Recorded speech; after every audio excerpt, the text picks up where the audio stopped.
Welcome to my TED Talk. Today we'll be focusing on the most basic function of survival, eating. Eating is one of the primary ways of staying alive. Everyone has to eat. However, food choices from back then to now have drastically changed.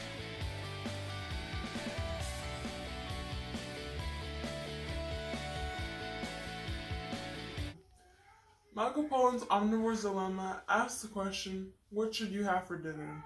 Which may seem tedious and unimportant because the reality of this question is that nobody really concerns themselves with their food.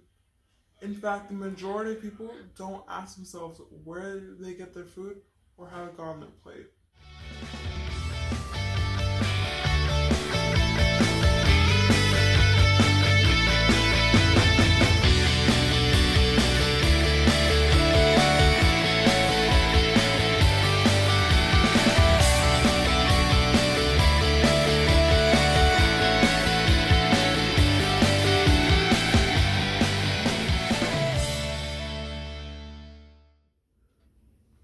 Michael Pollan's view on how we distance ourselves from our food and overlook the horrors of the meat industry, as well as justify their actions without knowing all the facts.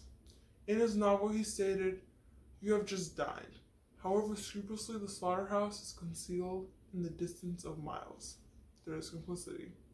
This quote shows how we distance ourselves from what is really taking place. Even though food is a necessity to everyday life, society has a tendency to have an over-reliance on a single crop or ailment.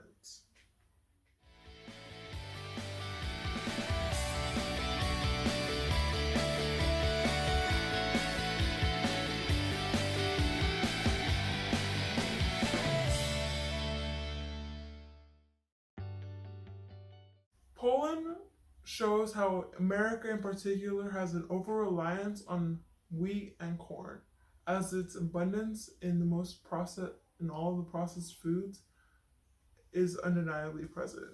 This excessive reliance can lead to a very sensitive economy and can have very notable damage to all the local farmers. There are people out there that try to inform the public about the atrocious conditions that these animals are going through.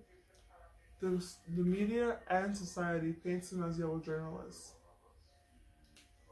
As they try to inform the public to not ignore the abuse that these animals are going through and how it is harmful to humanity, humanity is also disassociating themselves from the tragic inequality that these other living beings are being faced by us consuming them.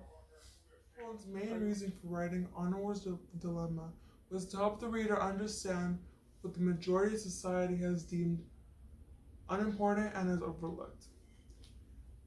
When in reality, the fact that people don't ask where their food is from is very daunting to our nation's health.